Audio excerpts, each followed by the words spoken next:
आज यो गाउँ घुम्दा घुम्दा म यहाँ एक ठाउँमा आइपुगिरहेको छु। यहाँ एउटा दिदी यहाँ के गर्दै हुनुहुँदो रहेछ, रुखको छेउमा बसेर सोध्नु पर्यो।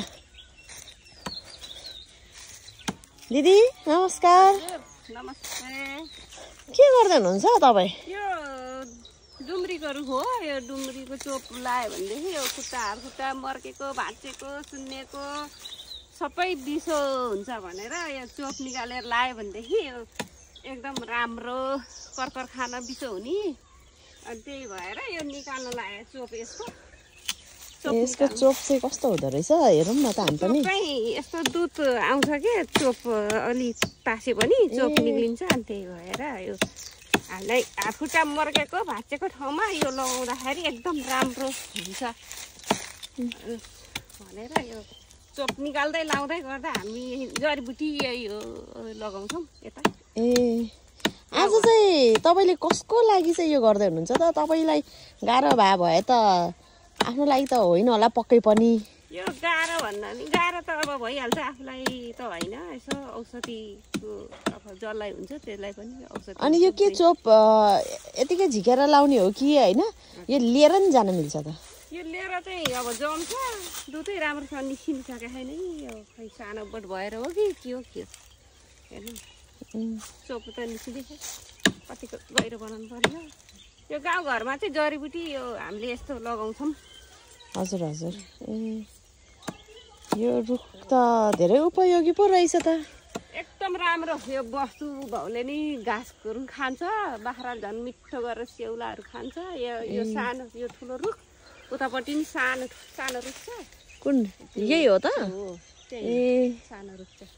डुम्री चाहिँ एकदम राम्रो। यो चाहिँ के यो चाहिँ ठुलै हुने रहेछ है यो रुख त। अहिले चाहिँ यो बाँसको झाङमा रहेछ। बाँसको झाङले झेरेछ क्या। बरु ऊ त्यसको चाहिँ दुध आउँछ होला त। सानो चाहिँ ठुलो चाहिँ कस्तो ननिक्लिहाल्छ। ल हेरौँ न त आज हामी यसो दिदीले यो डुम्रीको रुखको चोप निकाल्दै हुनुहुन्छ, हामी पनि हेरौँ न त कसरी आउँदो रहेछ।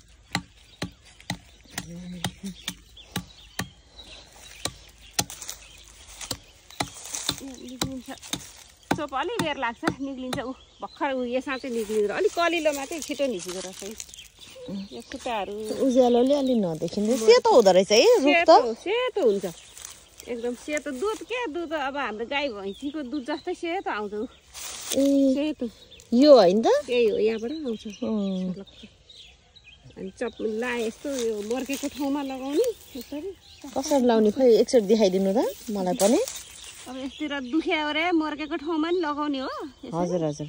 अनि यसलाई अनि टेप टाँसिदिने ट्याप्प अनि 2-4 दिन राख्यो भने राम्रो हुन्छ। यस्तो हुँदो रहेछ। ल मजाले आइरहेछ। यो बाख्रा स्याउला जम्मै बस्तु भाउले जेले खाने।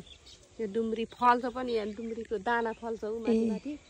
डुम्रीको चाहिँ यत्रो त्यो के त्यो दानालाई नै डुम्री भन्ने हो? दाना फल्छ त्यहाँ डुम्री। अनि यत्रो यत्रो ठुलो।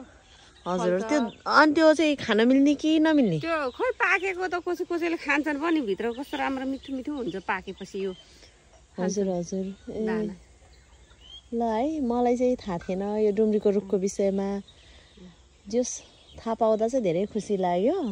गर्मी क्षेत्रमा मात्र फल्ने हो कि अलिकति चिसो ठाउँमा नै फल्छ यो रुखहरू उम्रिन्छ? जहाँ पनि हुन्छ हुन चाहिँ यो जताततै हुन्छ। यो यसको बिरुवा पनि उम्रिन्छ, बिरुवा लगाएर सार्दा पनि हुन्छ। यसको रुख त धेरै ठुलो हुँदो रहेछ है, सार्नलाई त धेरै गाह्रो हुन्छ। सानो सानो गर्दा नि हुन्छ। अब ठाउँ चाहिँ अलिकति चाहिन्छ। यसको जरा चाहिँ ठुलो हुने रहेछ है? ठुलो हुन्छ जरा चाहिँ। एकदमै पछि बुढो हुँदै गइसके पछाडि चाहिँ यसको जरा त ढुङ्गा जतिकै देखिँदो रहेछ नि। हो नि। त्यही भएर अलि एरिया चाहिन्छ। अब ठुलो फराकिलो अब जग्गा अलि धेरै भएको ठाउँमा वरिपरि लाउँदा पनि हुन्छ। राम्रो हुन्छ। आफूलाई औषधि जडीबुटी। हजुर हजुर। यो त तपाईँकै खेतबारी होला होइन? बारीहरू जस्तो लाग्यो मलाई। अरू जडीबुटी पनि भएको छैन भने त्यसले भएन भने अब यो लगाउँदा पनि राम्रो हुन्छ। अब छिटै हातखुट्टा मर्केको चाहिँ यसले कर्कर खान दुख्नलाई बिसो गराउँछ। ल तपाईँले आज यो डुम्रीको रुखको विषयमा केही शब्द भनिदिनु भएकोमा एकदमै खुसी लाग्यो। हजुरहरूले पनि आफ्नो गाउँघरतिर यो डुम्रीको रुख भेटाउनु भयो भने चाहिँ यसरी खुर्किएर होइन तपाईँहरूले चोप निकालेर लाउन सक्नुहुन्छ है त। अघि उहाँ दिदीले लाएर देखाउनु भयो। ल दिदी तपाईँलाई धेरै धेरै धन्यवाद। तपाईँको गाउँ घुम्न आएको थिएँ, एकदम रमाइलो लाग्यो मलाई है।